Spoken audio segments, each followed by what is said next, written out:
President being hospitalized, and with only 32 days left until the election, the diagnosis of COVID-19 for the president certainly making this election a bit more complex in many ways. Now, Fox 2's John Brown joins us now with a look at the politics of the virus. John. Yeah, well, this diagnosis for President Trump will impact many things. First of all, his day-to-day governing will be impacted, although he says he feels fine, and he says he's getting plenty of help from his aides to deal with his duties.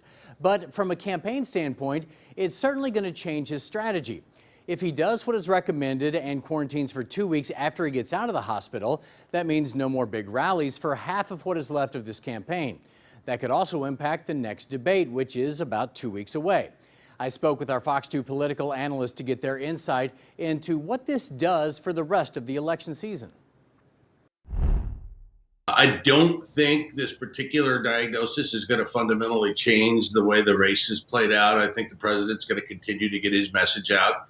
I hope that you see him visually, much like Governor Parson had done in Missouri. When he was diagnosed, they put out a Facebook post every day of the governor talking to the camera, reassuring people of Missouri that he was doing well through this.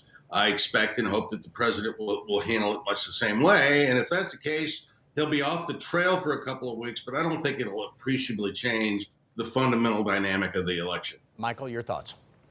Well, I think the president's fine in running his campaign from the White House. That's essentially what both candidates have had to do throughout this entire process. Unfortunately for the president and his supporters, this goes against the narrative that the president had, that this only affects older people, people who have issues. It's not that big of a deal. It's a Democratic hoax. So that now is the backdrop for this campaign going forward, while the president, with 30-something days left in the election, spends at least 14 of them and is stuck in the White House by himself. And we'll, of course, have much more on this topic this weekend and how the diagnosis will impact the upcoming debates. It's Hancock and Kelly right here on Fox 2 Sunday mornings at 8:30. All right, John, thanks. And the president and first lady had started a quarantine.